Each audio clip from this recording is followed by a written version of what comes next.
Sveicināti! Šodien mums uzmanības centrā ir vairāki diezgan fascinējoši materiāli. Teksti, kas liek domāt par tādām pamatlietām kā atmiņa, identitāte, piederības sajūta. Jā, ļoti aktuāls tēmas vienmēr. Tieši tā. Mums tie ir fragmenti par Kēnigsbergu pilsētu, ko apraksta kā vietu ar, zudušu dvēseli, bet ideju, kas paliek. Interesanti. Tad arī pārdomas par Latvijas brīvības dabu un cilvēktiesībām. Viens avots apgalvo, ka tās sakņojas dziļāk nekā, starptautiskās struktūrās. Tas ir diezgan neparasts skatījums. Jā, un vēl trešais punkts. Diezgan asa diskusija par nacionālās identitātes veidošanu. Vai caur iekļaušanu, vai varbūt tomēr izslēgšanu. Tiešām plašs spektrs. Mūsu mērķis šodien ir ne tikai pārstāstīt, bet tiešām iedziļināties. Saprast, kā vieta, vēsture, ētiskā stāja veido mūsu priekšstatus par sevi, par citiem. Tā kā sāksim šo izpēti. Jā, šie teksti, lai arī nāk no dažādiem avotiem, varbūt pat autoriem ar dažādu stilu, tie skar ļoti dziļus jautājumus, un tie ir savstarpēji saistīti. Piemēram? Piemēram, ko īsti nozīmē vietas atmiņa? Īpaši tad, kad, tās realitāte ir tik dramatiski mainījusies. Pat nosaukums cits. Kā Kēnigsbergs gadījumā. Tieši tā, vai tas mums māca ko universāli par atmiņas noturību, un tad tās tiesības un brīvība, kur tās meklējamas, vai tiešām tikai dokumentos, līgumos? Vai arī dziļāk, kā tu teici? Jā, vai tomēr dziļāk kaut kādā iekšējā sirdsapziņā, kā tas otrs avots šķiet norāda, un visbeidzot, kā veidot stipru kopienu šodien? Vai tiešām, definējot sevi caur to, kas mēs neesam, izslēdzot citus? Vai tomēr stiprinot to, kas mēs esam? Tieši tā, kas mēs esam, šie ir tie lielie jautājumi. Mēģināsim šodien tos, vismaz nedaudz pašķetināt, balstoties uz šiem materiāliem. Labi, sāksim ar Kēnigsbergu. Pirmais avots, tas zīmē ļoti spēcīgu tēlu. Pilsēta, kuras vārds vien, kā tur teikts, elpo caur gadsimtiem. Tas nav tikai punkts kartē, vai ne? Nē, tas ir simbols. Teksts apraksta vietu, kur reiz bija doma un sirdsapziņa. Minēts Immanuels Kants, protams, bet arī citi filozofi, tirgotāji. Tāda vieta, kur prāts un ētika satikās. Jā, tas vēsturiskais fons ir ļoti svarīgs, un tieši tāpēc tas avots tik asi izceļ to kontrastu ar šodienu. Formulējums ir diezgan skarbs. Kāds tieši? Ka mūsdienu pilsētai, tagadējai Kaļiņingradai, esot tas pats ķermenis, bet cita dvēsele.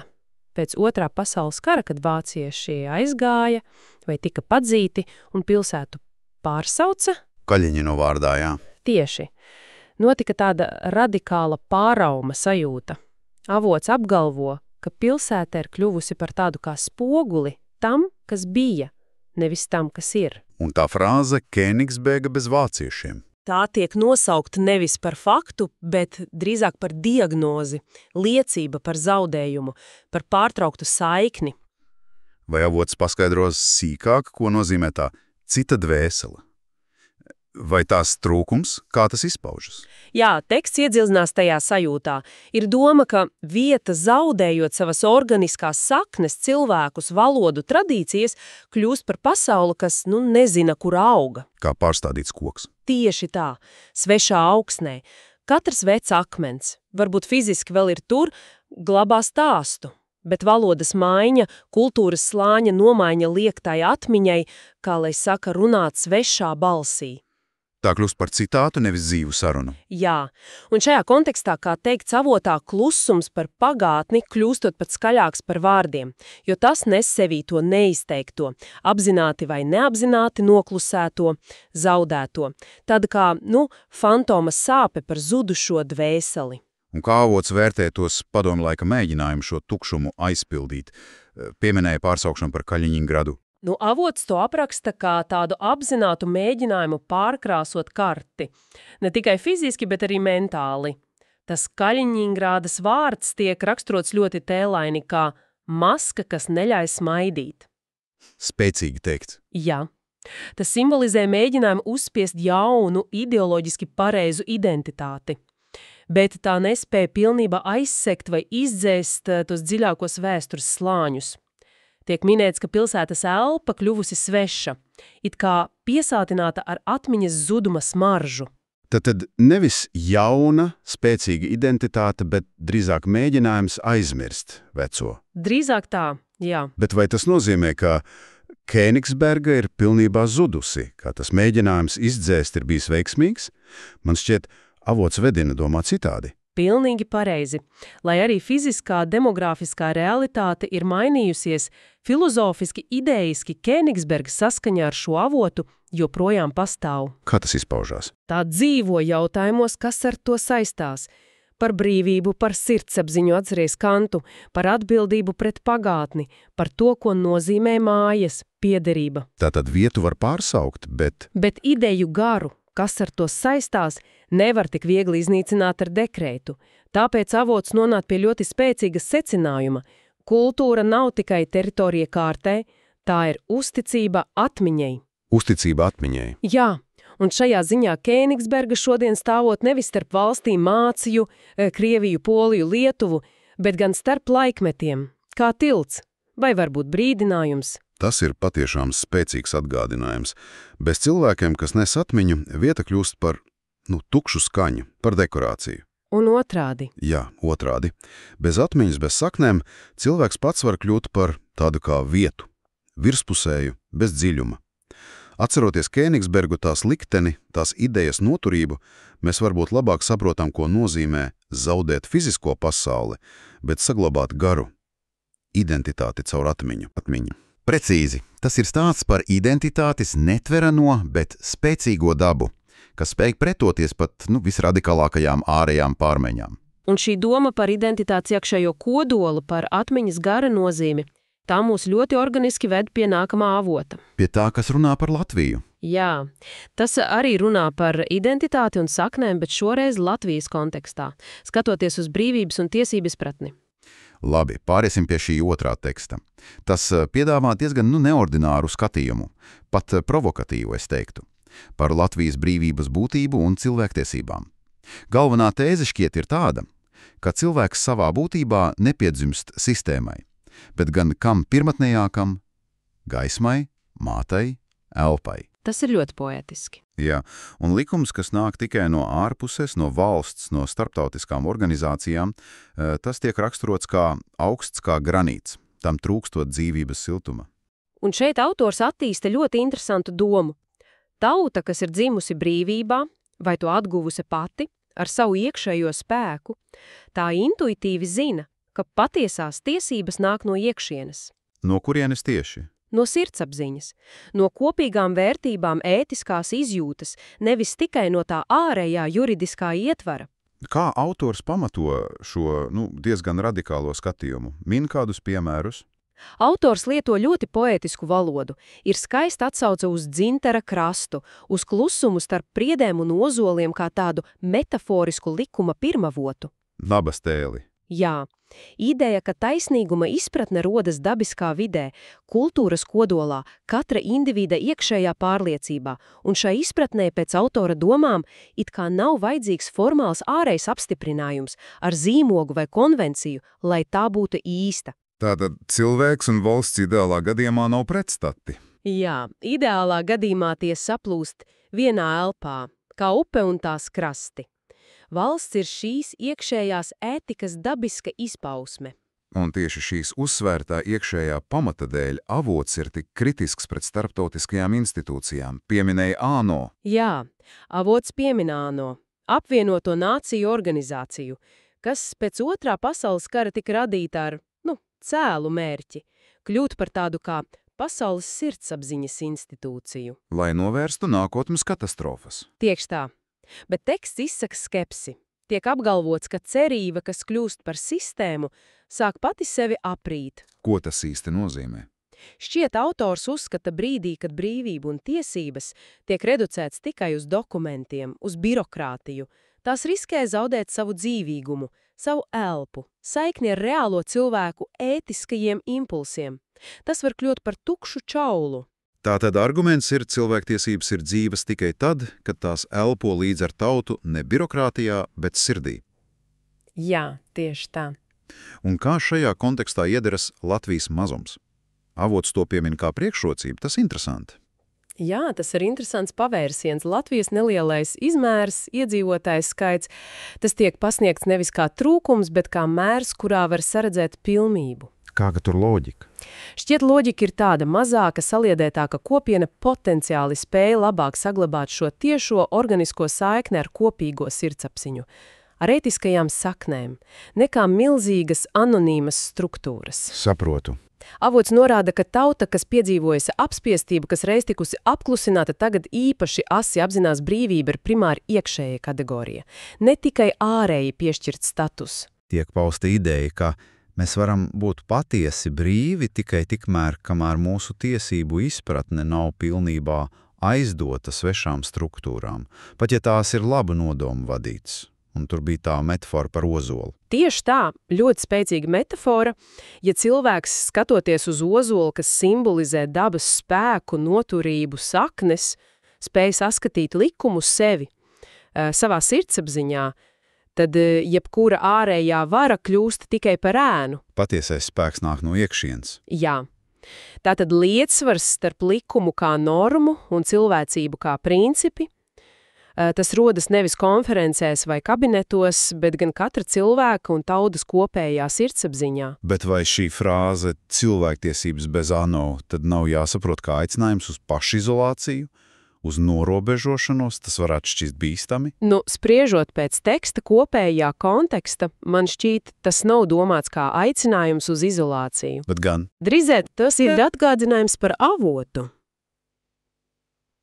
par saknēm, ka katra tauta ir sava gaisma,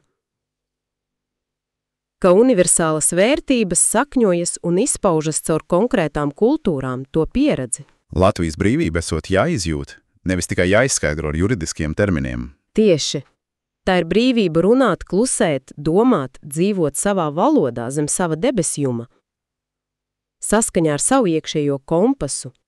Avots noslēdzas ar atgriešanos pie tāda kā arhetipiska sākuma, pie brīža, kad tiesības bija nevis paragrāfs, bet cilvēka klusa apņemšanās būt labam. Ozols un sakne, tauta un sirdsapziņa. Jā, brīvība un atbildība šie elementi elpojot kopā, un lielākā cilvēcīsība šajā interpretācijā ir iespēja un atbildība būt pašiem sev likumam, valstī, cilvēkiem.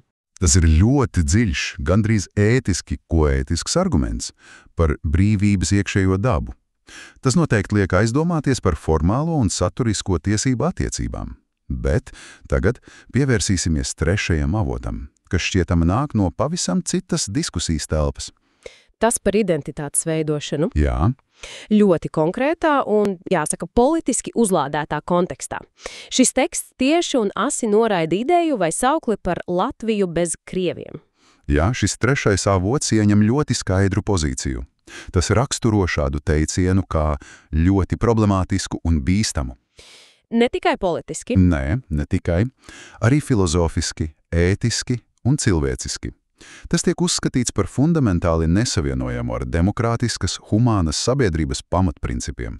Kāds ir galvenais arguments pret šādu izslēdzošu pieeju? Galvenais arguments ir stipra un veselīga tautas identitāte nevar balstīties uz izslēgšanu, uz naidu vai bailēm no cita. Gluži pretēji.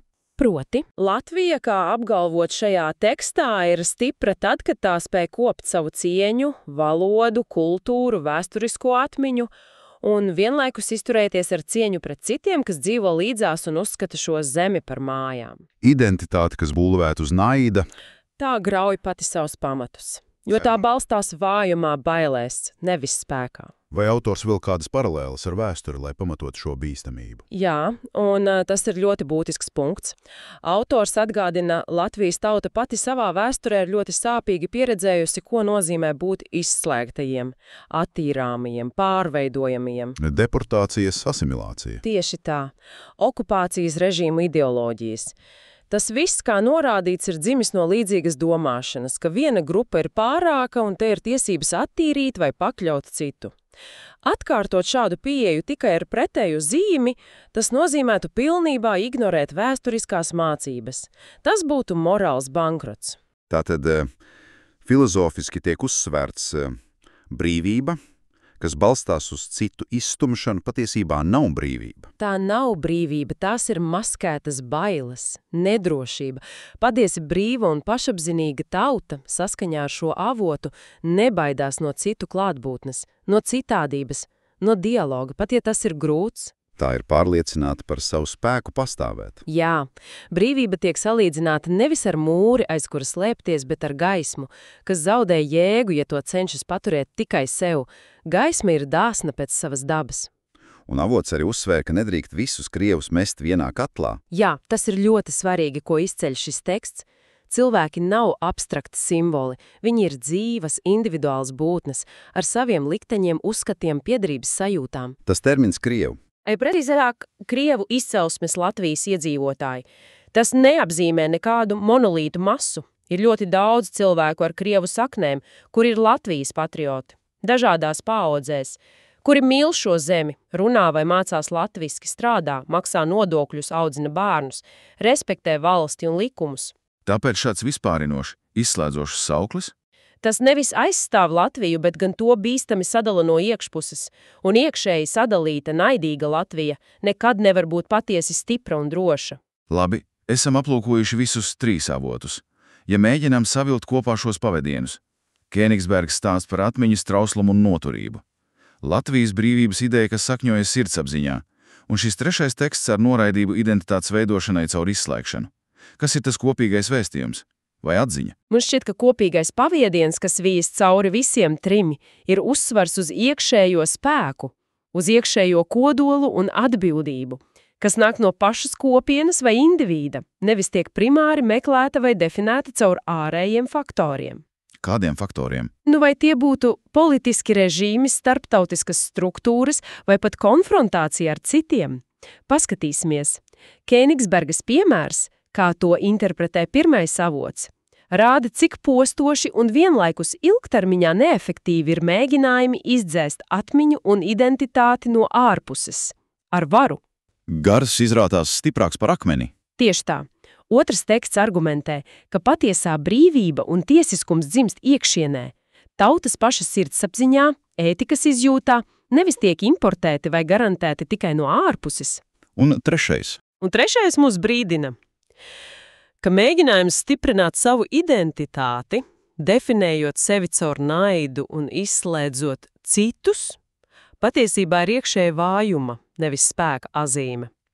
Tas ne tikai ignorē vēstures mācības, bet arī nonāk pretrunā ar pašas brīvības patieso dabu, kas sakņojas cieņā, pašapziņā, atvērtībā, nevis bailēs un norobežošanā. Tātad varētu teikt, ka visi 3 avoti katrs savā veidā netieši norāda uz vienu un to pašu, ka noturīga identitāte personiskā pilsētas vai nācijas balstās uz rūpīgu atmiņas kopšanu, Jā, godīga atmiņas kopšana. uz dziļiem iekšējiem morāles principiem, Un uz spēju veidot cieņpilnu līdzās pastāvēšanu. nevis uz bailēm, naidu vai izmisīgiem mēģinājumiem kādu izdzēst vai izslēgt. Precīzi, spēks nāk no kodola, nevis no čaulas vai mūriem. Tas ir stāsts par to, ka autentisks spēks nāk no tā, kas mēs esam, savā būtībā, savās vērtībās atmiņā, nevis primāri no tā, kas mēs neesam vai pret ko cīnamies. Konfrontācija varbūt ir neizbēgama reizēm, bet tā nevar būt identitātes pamats. Šodienas iedziļināšanās šajos materiālos mums ir devusi vielu patiešām dziļām pārdomām. Mēs aplūkojām, kā veidojas un ko nozīmē piederība. Caur zaudētas pilsētas spoku, kas tomēr spītīgi dzīvo idejās. Un atmiņās. Caur nācijas mēģinājumu sataustīt savas brīvības saknes ne tikai likumos, bet arī kopīgajā sirdsapziņā.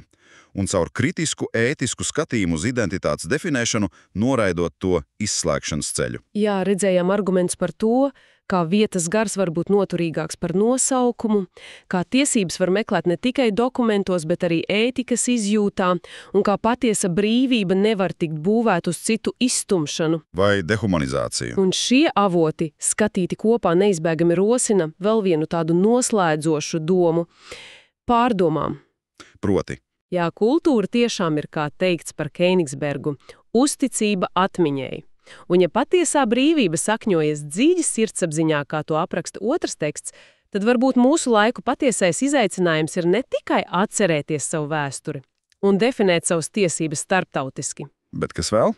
bet gan attīstīt spēju saskatīt cilvēcību, kopīgo ievainojamību un arī kopīgo atbildību, pat tajos, kurus esam pieraduši uzskatīt par citiem, par svešajiem, varbūt pat par draudu. Tas ir grūts uzdevums. Ļoti. Bet varbūt tieši šī spēja redzēt tālāk par vēsturiski vai politiski novilktām robežām, gan ārējām, gan tām, kas mūsu pašu prātos. Varbūt tā ir tā patiesā iekšējā brīvība un spēks, par kuru katra savā valodā runā šie teksti. Doma, ko ir vērts paturēt prātā. Jā, apdomāt arī pēc tam, kad mūsu saruna būs beigusies.